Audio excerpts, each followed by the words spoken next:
In fact, the only thing left standing is the football stadium behind me here. The rest of it was so badly damaged it had to be torn down. Of course, are getting record numbers of voters in Leon County and throughout the state of Florida. We are here on Arkansas Street. Just down the road here is where the shooting actually happened at an apartment complex down there.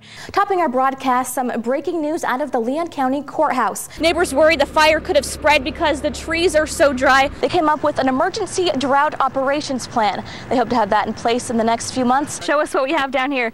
This is a large bin of hundreds of confiscated IDs, all coming from spring break. Officers say the suspect was speeding down Orange Avenue when he ended up crashing into this fence.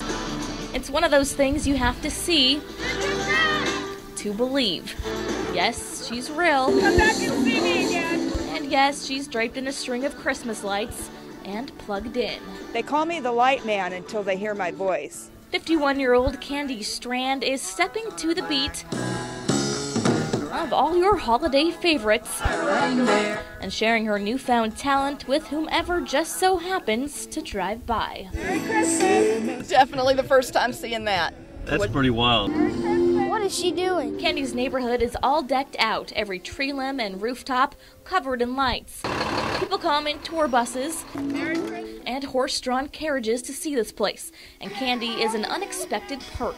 Some people say I'm a little bit crazy, so maybe that was it. The creative part of me just decided I wanted something more fun. Candy wants you to know she's not trying to take away from the attention of the rest of the neighborhood's decorations. She's just trying to spread a little holiday cheer. But if there's no competition going on, you'd certainly never guess it by the look of things. Andrea Candrian, WCTV Eyewitness News, Tallahassee. Well, it's been quite the transition for the people of Enterprise, particularly the students. They've had to make a lot of adjustments. The high school really is the heart of the community here. In fact, the only thing left standing is the football stadium behind me here. The rest of it was so badly damaged it had to be torn down. And now the students here are left making a lot of transitions. Enterprise High School students say not a day goes by they don't think about what happened on March 1st, 2007. The doors blew open and everyone was like screaming and the lights were out and it was, you know, everyone was crying. And I mean, for someone to soak all that in within a matter of seconds is probably the hardest thing to deal with. It was probably the worst sight you've probably ever seen. It was just something you remember, but you don't want to remember. But students remember all too well the day an F4 tornado ripped apart their school, knocking down walls and collapsing ceilings, killing 8 of their classmates. Principal Rick Rayner says it's been a major adjustment for everyone. The majority of them are doing very well. Some still, you know, are experiencing more, I guess, post-traumatic type symptoms than others are. And now this is all that's left of Enterprise High School, an empty lot where a memorial will soon go up in its place. And for the past year, students have set up a makeshift campus at the local community college, where more than 40 portables have been brought in for their new 11 to 5 schedule. And back at their old stomping grounds, the empty lot is now considered hallowed. It's kind of like we pull up in the buses and everybody just gets quiet.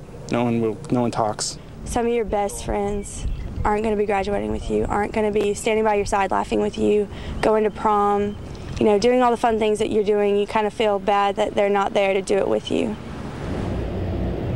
And those high school students will continue to attend class at that local community college, probably for about the next 2 or even 3 years until their new high school is built. That site is about a half a mile from where we are right now. Again, that site is just too sacred to them to actually build the new high school on top of it again. And now a memorial is going to go up probably within the next week or so, we hear. All right. Andrea Candrian reporting live from Enterprise, Alabama. Good afternoon. Thanks for tuning in to Live at 5. I'm Andrea Candrian, and just Salerno has the day off. Topping our broadcast, some breaking news out of the Leon County Courthouse. Gary Michael Hilton has been indicted on first-degree murder charges in the death of Cheryl Dunlap. Blaine Tollison joins us live by phone from the courthouse with more. Blaine, what can you tell us? Well, I just got out of the proceedings. All right. Back to you, Andrea. Thanks, Blaine. We know a lot of people have been waiting for that. Also, 2 of the 3 people involved in yesterday's plane crash are now out of the hospital. Joel Piper was one of the 2 people plucked from the wreckage after their 1972 Cessna went down near the Quincy airport around 11:30 yesterday. Piper received head injuries, while the pilot's wife, Sally Hicks, received injuries on her chin. Both were released from the hospital today. And the pilot, Bill Hicks, is still at the Tallahassee Memorial Hospital. He was seriously injured, his wrist and his knee, after falling some 60 50 feet from the air. And Georgia lawmakers are trying to prevent some disasters by pushing for tighter internet laws. Under a proposed bill, sex offenders required to register with the state will have to give authorities their email addresses. The legislation also gives parents tighter controls over what their children can look at online. Internet service providers would have to give their customers a product that would allow them to block certain sites from their kids. The bill would also mandate third graders to go through an online safety course. Right now, the bill is in the House for consideration. And the father of Jessica Lunsford says he is under siege after announcing his plans to file suit against law enforcement officials over the handling of his daughter's case. Mark Lunsford says Cooey was convicted of the crime last year and a jury sentenced him to death. And Brian Nichols, a man charged with multiple murders in connection with a courthouse shooting spree, was back in court today, this time facing a new judge. The Nichols trial has been much delayed for a variety of reasons, but the new judge is anxious to finally move ahead. Nichols is accused of kidnapping a woman after the killing a judge and 3 others on March 11, 2005.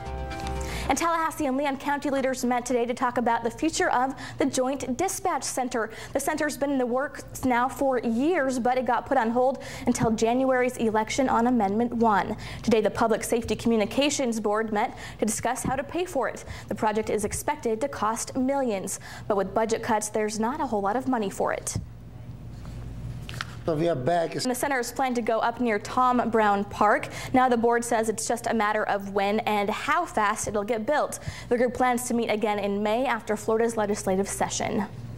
And Georgia's Chief Operations Officer reports state services are improving, specifically Georgia's Division of Driver Services. 5 years ago, the Division of Driver Services gave away almost 2,000 free licenses a week as a part of its 30-minute of free policy. Today, the state gives away an average of only 2 free licenses a week. In Thomasville, officials say they are able to work quicker thanks to a new facility.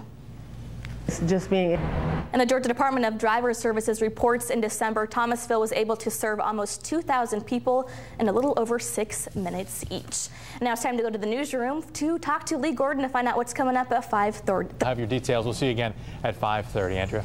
All right, thanks, Lee. Next in Medical Minute, a new website can help parents spot the early red flags for autism. The details are next, but first, Mr. Food takes us to the break.